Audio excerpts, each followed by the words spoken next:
হরিনাম সংকীর্তনের মাঝারে যদি কেউ ভক্তের মাঝারে নিজের মাথাকে নোয়াতে পারে, ওই ভক্তের পদ রেণুতে যেদিন সেই ভক্তের চরণ ধুলি শিরে পড়িবে, সেদিন প্রেমে ভক্তি উদয় হবে।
আমাদের মতো জীবের প্রতি পরিশান হয়ে যাবে। তাহলে খোল বড় করে বাঁচছে কি? আর মহাপ্রভুর সেই খোল বড় তাদের মাঝে মহাপ্রভু নৃত্য করছে। তাই গৌর দেবানন্দে হরি হরি বল হরি বল। কি হয়েছে সেই মহাপ্রভু? খোল বাজছে, করতাল বাজছে, আর সেই সঙ্গে সঙ্গে কি হচ্ছে? সেই সঙ্গে সঙ্গে কি করছে? মহাপ্রভু নৃত্য করছে। কেমন ভাবে? আমার গৌরাঙ্গ নাচছে,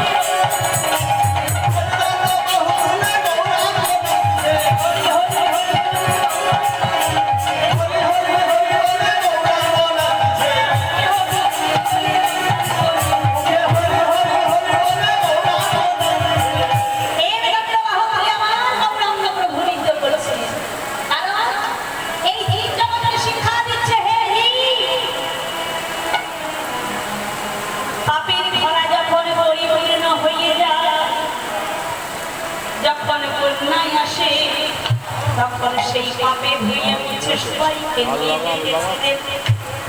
অন্ধভক্ত দিন আপনার সবাইকে বয়ে নিয়ে চলে যায়। আর যদি তুমি হাত তুলতে পারো তাহলে কি হবে জানো? সেই মহাপ্রভুর করুণা ধারা তখন সেই হাত দুটি দেখে সেই জল থেকে তোমাকে টেনে উদ্ধার করবে। নিতাই গৌরানন্দে হরি হরি। তাহলে মহাপ্রভু কি বললেন? আপনি আচার ধর্ম জীবনী শেখায়, আপনি না করলে দিবে শেখানো না যায়। নিজে আচরণ করে জীবকে শিক্ষা দিবেন। হে জীব, এই হরিনাম সংকীর্তনের মাঝে যদি একবার যদি বাহু তুলে আত্মসমর্পণ করতে পারো, তবেই গোবিন্দের কৃপা লাভ হবে। তাই মহাপ্রভু আমার হৃদদণ্ড বাহু তুলে নৃত্য করছে। আর সেই সঙ্গে কে নাচছে? আমার নিত্যানন্দ নাচছে।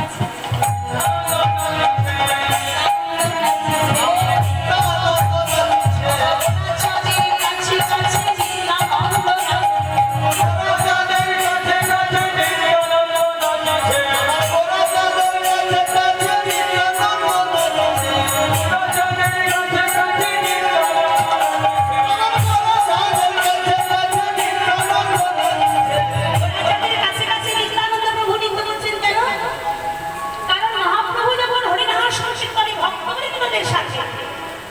দুটি রাহু আত্মসমর্পণ করে নৃত্য করে, তখন মহাপ্রভুর দিক বিদিক জ্ঞান থাকে না, জ্ঞান শূন্য হয়ে যায়। আর তখন ধুলাই করে গড়াগড়ি দিয়ে মহাপ্রভু হরিনাম সংকীর্তন করে। সেই জন্য আজ নিত্যানন্দ প্রভু কি করলেন, মহাপ্রভু যাতে ধুলাই না করে সেই জন্য মহাপ্রভুর কাছে কাছে নিত্যানন্দ প্রভু নৃত্য করছে। আর সেই সঙ্গে কে নাচছেন, আমার অদ্বৈত নাচছে।